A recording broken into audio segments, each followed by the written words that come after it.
Focus. Welcome, joining us today. UMass Lowell Varsity 8's rower, I guess you call it rower. Katrina Walther joins us, and Kat, welcome. Good to see you. Good to see you. Why in the world to become a rower? Why does that become the sport of choice? I started it up 4 years ago, and I just fell in love with the sport. How'd you start 4 years ago? I got recruited by one of the previous, on the men's side, men's team, and he wanted me to be a coxswain. And I went down there and realized that was sitting in a boat and yelling at people, and I was like, I don't know if I want to do this. I really want to work out in the morning. So one of the previous women's coach recruited me, and she started training me, and then I fell in love with the sport. It's one of those things that once you start doing, you just realize it's great, you know. What do you fall in love with about the sport? The early morning, with being on the water.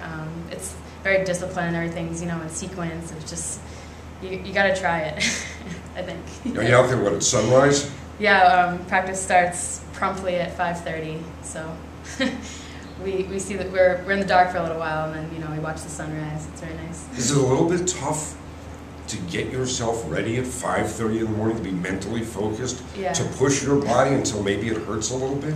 Yeah, it's tough. We're up at 5, and I'm probably in bed between 11 and 1 every day because I have a job, so it's tough for all of us, but, you know, we do it. I think it's all about cat naps throughout the day, I guess. Obviously, part of rowing is physical. Part of it's got to be mental, pushing yourself. Mm-hmm. Tell me where you are mentally at 5:30. Sometimes I'm wide awake and alert. I eat, you know, something in the morning, so I'm always. But there's other times where I'm a little brain dead, you know, just kind of like have to go through the motions, and that's the thing about the sport too. Once you get into it and you really train, you know what you're doing. You don't really need to think; you just do it, you know. I guess. So, through high school, there had been no rowing in your history. Had you played? Had you participated in other sports activities, or was this? I mean, I played sports recreationally, but I had a full-time job when I was in high school. You know, it was a little tough. I had to pay for school since I was 16, so it was kind of I wasn't a normal kid. Okay, so practice, you push yourself. What's competition like? Is competition about the times? Is it purely competing, wanting to beat other boats? Oh yeah, it's definitely competitive. I mean, once you kind of stack yourself up and look at what seat you're competing against. Like I've been stroke seat, or like sitting behind a stroke seat, so like you'll look to see the other boats and like where they're sitting, and you know, like, oh, I can match up to them, or whatever. And once we're at the start line, it's like, this is go time. Like you know, this gets competitive. Now, forgive my ignorance here. You talk about being stroke seat. You look to see where you're sitting. Does it matter where you're sitting? It does and it doesn't. Everyone is, you know, there's 8 people in the boat, and 8 people count just as much as, you know, the next person, but the stroke seat is the one that creates the rhythm, that creates the sequence, and the person behind that person is the pair partner. So those 2 people, everyone follows those 2 people. And then, you know, the middle 4 are kind of like the engine room. They're the ones that really, like, you know, they're typically the ones that are really got most of the power. And the bow seat, the last 2, they're the ones that really, like, get the direction, and they want to get their oar in, like, keep it in the water as long as they can, and everyone really matters. And the coxswain, of course, is the most important player because they make all the calls and steer the boat. So. Do you almost feel to some extent like a pioneer in this sport, at least at this university? Yes and no. There's definitely a long history of rowing here. Not many people know about it. There's Sheila Donahoe, who won the silver medalist in the Olympics back in the 80s, and but yeah, this is definitely new. We're definitely a different sport. I'd say so. We're starting a new chapter. How good can this current team be? Are there particular goals as a team that have been set?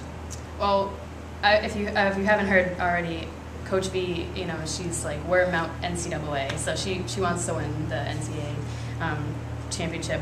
But I'd say that we are definitely a lot more competitive this year. Last year, my varsity 4, we were undefeated all spring season, and once we went to the championship, you know, we didn't place very well, and that was really upsetting. But that was one of those moments where we're like, we can't, you know, we've come this far, like, you know, everyone's watching us, you know, we are a pioneer, I guess, you know, we're finally varsity now, that we really have no choice other than to win, so that's what we're going for. We're going for a title. So, I mean, I won't be here when that happens, but it's going to happen. Is it difficult to balance all of the things that you are doing? Yeah, it's been difficult, but I think this sport has helped me structure my life, and it's kind of, you know, it works with the sport. It's all about balance, and I really, I work to that. I think that it's all about balancing everything in your life. But yeah, it's been really tough.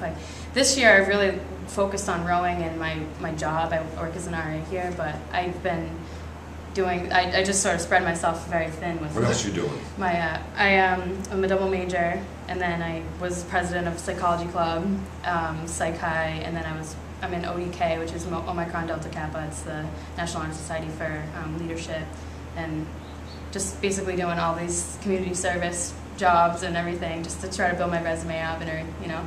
But yeah, it's been tough. Do you think rowing has changed you? I'd say so, yeah. How? Definitely. In what way?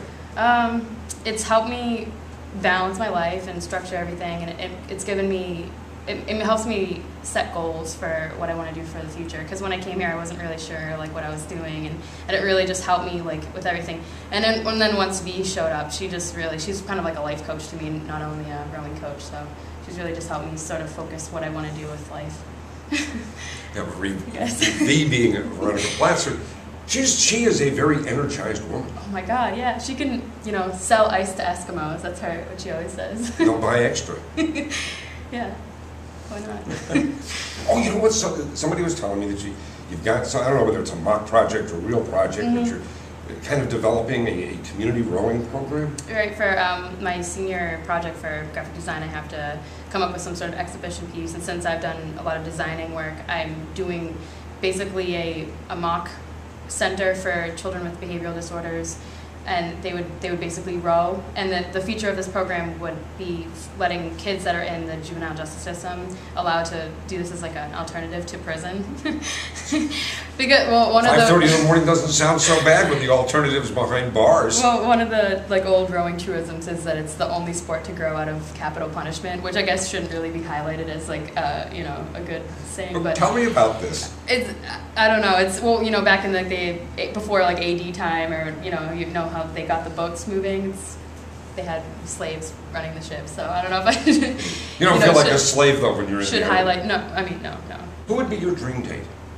A dream date? Yeah, see, that's nothing to do with rowing. Who would be your dream date? Donald Draper from Mad Men.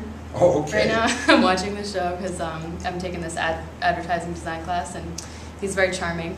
And you go for charm. Was that the right answer? There's no right answer. It's what your dream date, not my dream date. If they made a movie of your life, who would play you? Oh, geez, I don't know. Probably like Cameron Diaz. I think she's kind of like quirky like me, I guess, and she's athletic, and I don't know. You're quirky, are you? Yeah, I'm kind of weird. Did you have fun? Oh, absolutely. Every day. A little nervous here today? Well, you know, I'm a little brain dead. We've been having 3-a-day practices. 3 a day? Yeah. I just got out of the lifting session. You did very well. Thanks. Thank you. We thank you for joining us again. We're talking with Katrina Walther. This is Riverhawk in Focus.